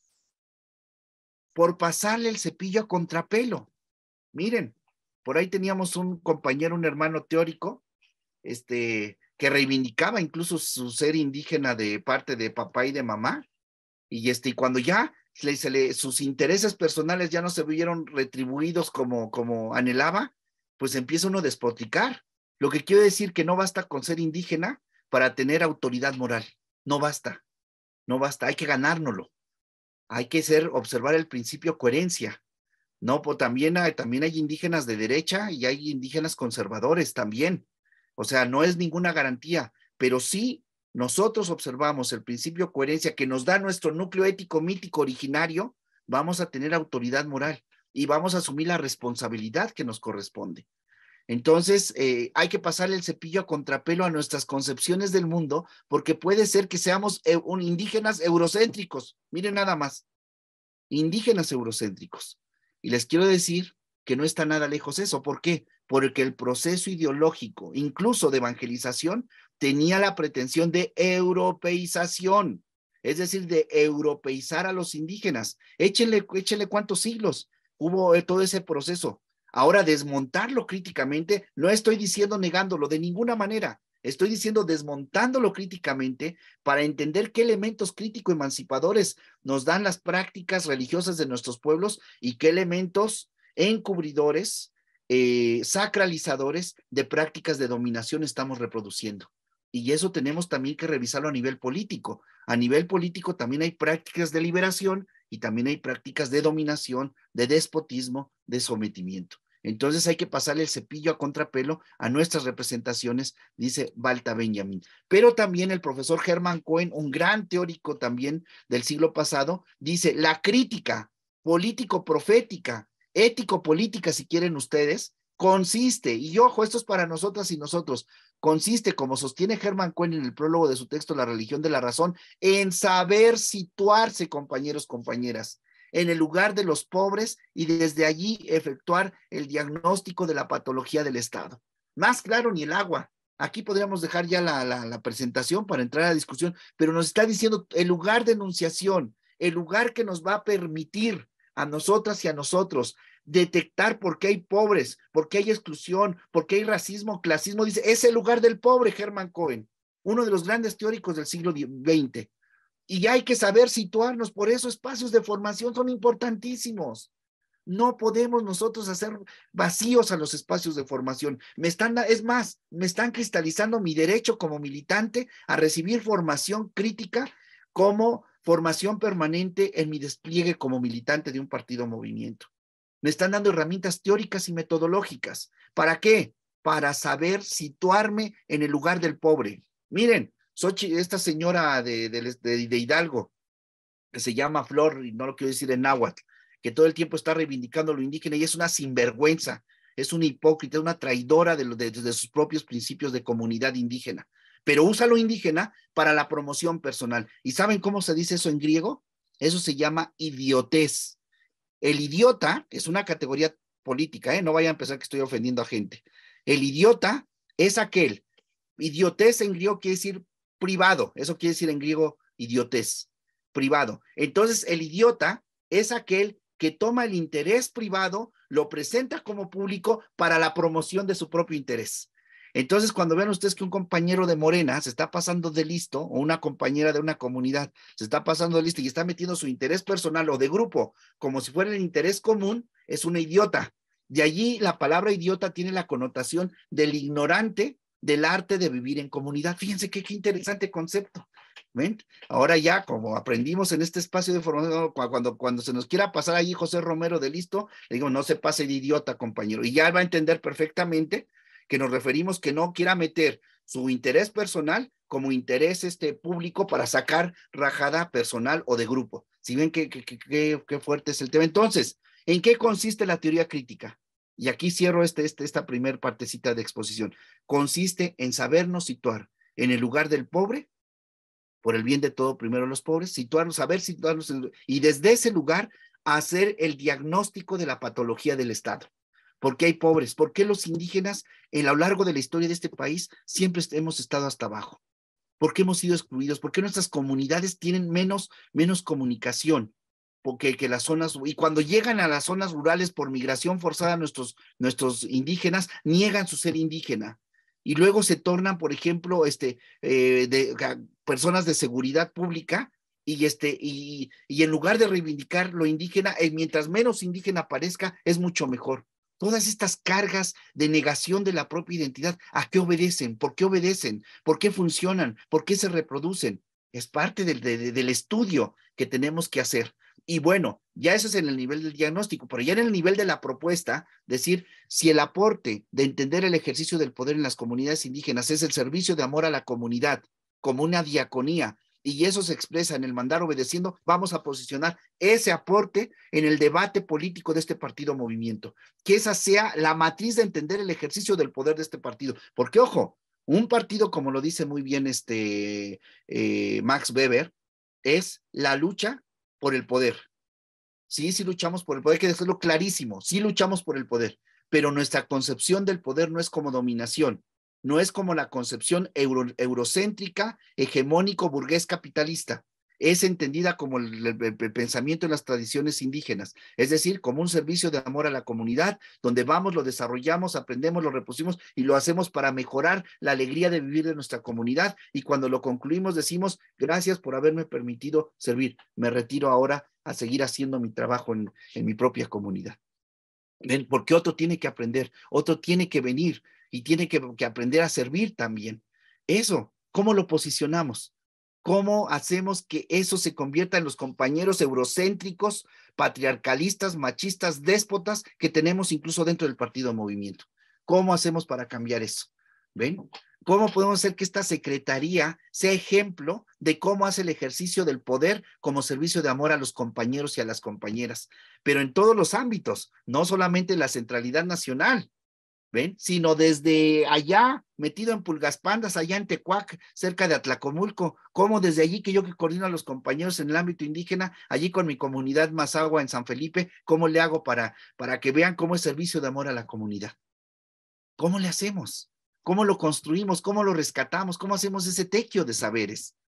¿Cómo le decimos a la compañera que cocina, la abuelita, que cocina y cocina muy bien, le decimos, muchas gracias, porque en este guisado, abuelita, usted se objetivó, usted es la continuidad, en el tamal usted está, Y eso se lo reconocemos porque usted está preocupada y ocupada porque podamos producir, reproducir, conservar y desarrollar la vida de esta bola de dragones del 2 de febrero en la fiesta de la Candelaria. Usted nos ha permitido reproducir la vida.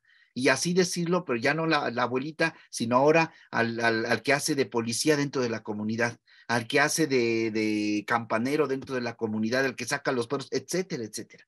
Y vamos recreando el tejido comunitario desde un horizonte de comprensión distinta. El simple hecho de saludarnos. Cuando llegamos, buenos días Martita, buenos días José, buenos días Rosa María, Marco, ¿cómo está usted? Abelani, Andrea, buenos días, Masha tío, ahí nos vemos. Tienen tela y se ven, ya me voy, se acabó mi jornada. ¿Ven el asunto? Son esto que decía Manuel Levinas, son esas pequeñas cositas que nos van creando y vinculando en nuestras relaciones como personas y como comunidades. Y son actitudes, comportamientos, maneras de ser y de relacionarnos que crean una atmósfera para dar grandes giros, para dar grandes aportes de vinculación y de justicia comunitarias. Hay que crear atmósferas. Entonces dice el profesor Germán Cohen, necesitamos nosotras y nosotros sabernos situar, compañeros, compañeras, saber situarse, y el saber situarse implica necesariamente hacer un ejercicio de estudio, porque es conocimiento de una epistemología. Y vamos ya, para ir cerrando y pasemos un poquito al diálogo, vamos a ver cuál es el núcleo ético mítico indígena, en el cual estamos nosotras y nosotros situados, que somos indígenas, y hasta los que no, bola de sinvergüenzas, se reconocen como indígenas, están constituidos con este núcleo ético mítico. ¿Por qué? Porque lo han mamado, nacieron en él culturalmente, lo han comido en la creación cultural de las tortillas, del pulque, del mezcal, ¿ven? De los guisados, de los frijoles, del chile, allí lo hemos mamado, en nuestra concepción religioso-cultural que aprendimos, porque el cristianismo mexicano no es un cristianismo europeo de ninguna manera, tiene el componente indígena en una serie de elementos impresionantes, en las narrativas, en las prácticas, en las fiestas. Esto es lo que decían los frailes en el siglo XVI, por eso los frailes en el siglo XVI querían destruir la imagen de Tonantzin Guadalupe del Tepeyac. Los frailes la querían destruir. ¿Por qué? Porque se dieron cuenta que los indígenas habían hecho una recreación religioso-cultural donde Tonantzin, Totatzin, Cihuacualquilastli, las divinidades indígenas estaban allí metidas, pero con el elemento cristiano. O sea, es una resistencia religioso-cultural. Pero yo tengo que ponerme unos lentes que me permitan leer eso y decir, paz su mecha. Miren nada más. No solamente somos constructores de un proceso cultural que viene desde un núcleo ético mítico mongólico asiático, donde mis primos, los chinos y los mongoles y los coreanos y los japoneses están allí en este proceso de humanización de este continente, sino que después en este continente esos pueblos recrean culturalmente ese nodo, ese núcleo ético mítico, y viene el proceso del guamazo de invasión y conquista con un cristianismo que los propios indígenas recrean, que no lo asumen ni lo viven como los europeos. Y que viene lo negro y que viene también con su fiesta, su tradición, su música, su cultura, y recrean esto. Eso somos nosotros. Este cóctel intercultural somos nosotras y nosotros. No es nada simple. No es nada simple. Ay, es que nosotros tenemos que seguir la cultura, el occidental. ¿Cuál occidental? Pónganse a estudiar, por favor. No es más que es Occidente. ¿Quién dice que es Occidente? ¿Dónde queda Occidente? En los conceptos, la democracia, no me vengan a decir ustedes que la democracia griega es la democracia moderna, no tiene que ver casi nada, nada, compañeros, pero esa es la función ideológica.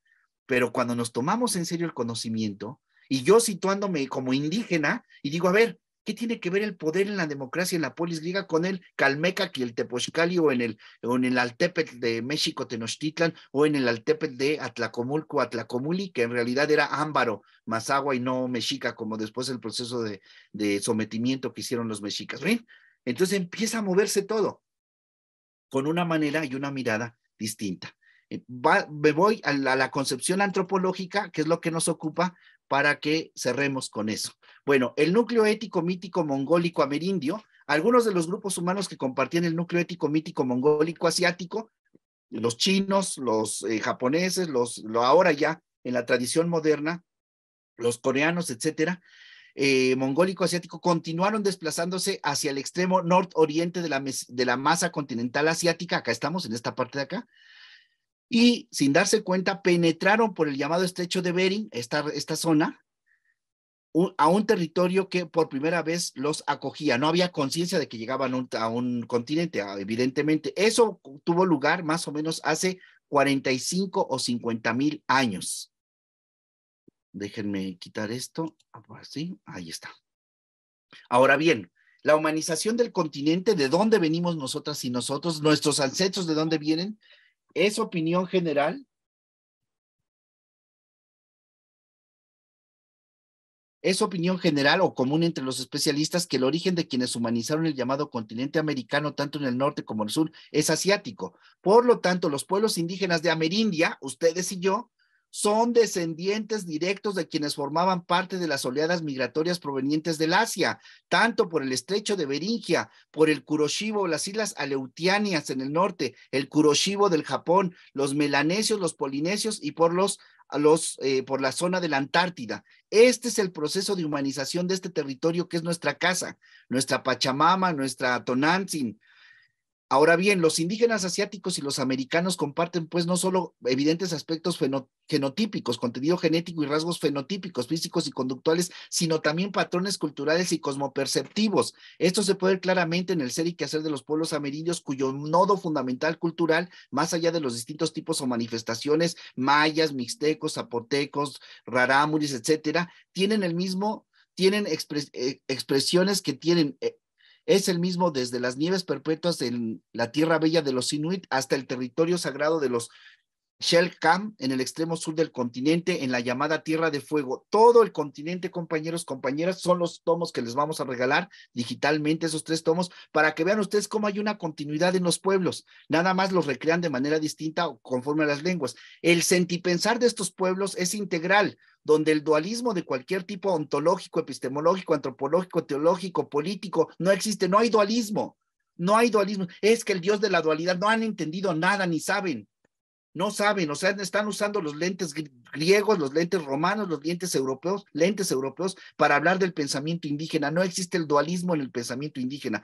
¿Qué quiere decir dualismo? Que hay 2 principios antagónicos que en la lucha que tienen deviene el bien y el mal, y en esa lucha deviene la realidad. Eso no existe en el mundo indígena.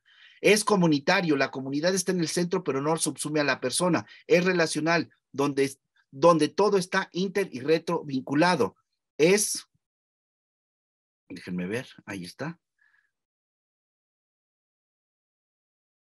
Tengo que quitar esto. Ajá. Es armónico, donde los distintos aspectos de la realidad se corresponden y complementan. Es recíproco, donde la relación con el otro y el otro es un aspecto, no es un aspecto exterior, sino la esencia de las mismas cosas, y es holístico. Y me voy al tema de lo antropológico. Ahí está el principio supremo absoluto del cual ya hablé, Ometeotl, que es masculino y femenino. Se le llama Inopiltzin también, se le llama Hanakú, se le llama Coquise, se le llama Pixetao, entre los zapotecos, entre los mayas, entre los nahuas.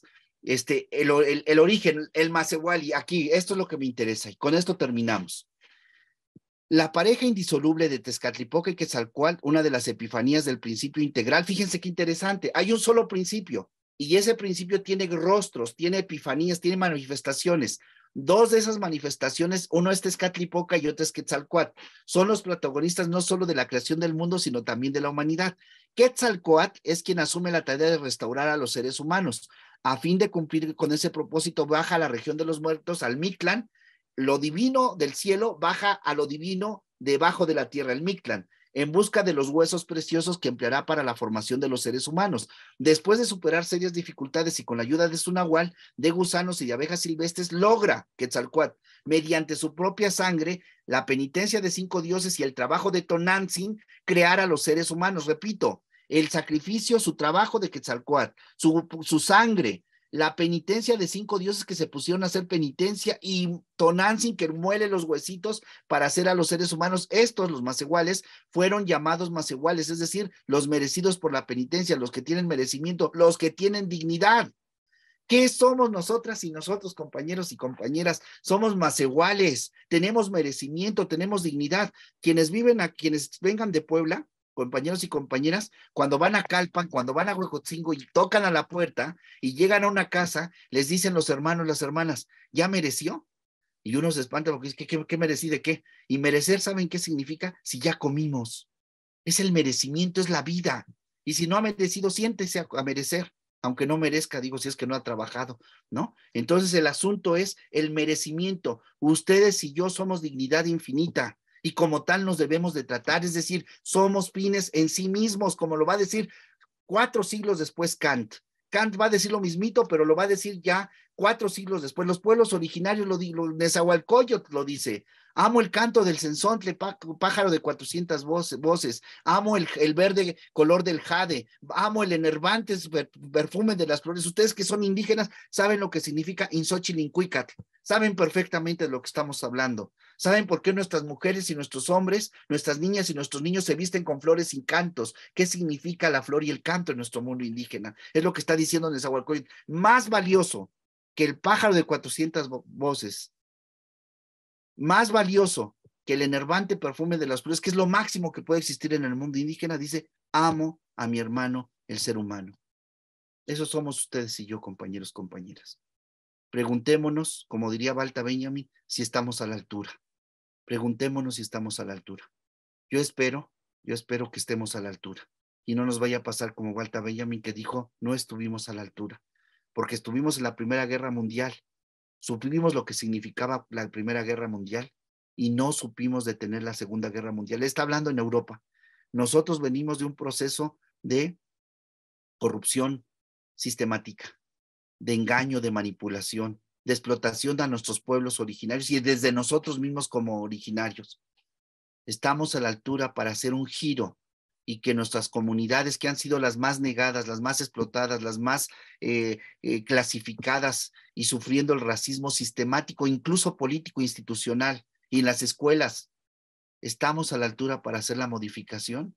¿Estamos a la altura para poner el tema del respeto y el conocimiento de la dignidad infinita que son las personas y las comunidades en medio de este proceso de la cuarta transformación? Está la bolita de nuestro lado. Esperemos responder bien. Esperemos que tengamos entusiasmo, que nos endiosemos, que nos entusiasmemos, que cuando nos vean los hermanos y las hermanas digan, mira, ahí viene Inxochilincuicatl. Ese sí tiene Inixtlinyolotl. Ese sí tiene rostro y corazón. Ese sí tiene flor y canto. Y que nuestro flor y nuestro canto sea el canto y la fiesta de nuestra comunidad, de nuestro pueblo. Muchas gracias, secretaria. Muchas gracias, compañeros, compañeras. Muchas gracias a todos los compañeros, a los secretarios, a los comisionados, principalmente a usted, doctor Juan Manuel, por pues abrirnos esta inquietud que a lo mejor a veces nos quedamos y no hay espacios también donde nosotros podamos hablar y tocar estos temas. Y bueno, desde la Secretaría queremos hacer estos pequeños, que son grandes cambios también para todos nuestros hermanos y nuestros pueblos indígenas y afromexicanos. Yo los invito a todos los secretarios y comisionados a que sigan participando en este seminario que se va a dar todos los lunes en la misma hora, de 6 a 8, hora del centro. Y pues muchas gracias, doctor, porque de verdad creo que ahorita el aprendizaje que, como usted escuchó con todos los compañeros, pues hay un gran sentir por parte de usted como indígena, nosotros como indígena, de pues toda la discriminación que hemos vivido, ¿no? Y creo que con su enseñanza, con lo que hoy aprendimos de usted, creo es pues la primera piedra que ponemos en este camino para que nosotros podamos transformar desde donde estamos, ¿no? Desde donde conformamos el partido, ya sea en la secretaría, en la comisión, y también como personas, ¿no? Porque el día de mañana que terminemos este encargo que nos están dando, tenemos que también seguir con este trabajo, ¿no? No solamente este tiempo que va a ser, sino seguir trabajando de la mano de todos ustedes. Y bueno, usted nos va a dar las bases para que también nosotros tengamos forma de poder trabajar. Yo les agradezco a todos, de verdad, por seguir hasta esta hora y yo les invito a que todos ustedes sigan invitando a sus compañeros de las comisiones porque somos mucho más. Faltaron algunos, me parece que por trabajo, pero los invitamos a que participen en este seminario. Y pues la puerta de este seminario siempre va a estar abierta para usted, doctor. Muchas gracias y lo esperamos pronto también para que nos pueda seguir pues instruyendo. Pues le agradezco la oportunidad, secretaria. Mis maestros, mis maestras, aquí están los temochtianis presentes. Entonces, pues arrieras y arrieros somos, en el camino andamos, nos vamos a volver a encontrar. Me va a dar mucho gusto ver su rostro y su corazón nuevamente. Y pues cuando usted decida hacer la invitación, secretaria, aquí estaré con ustedes. Muchas gracias.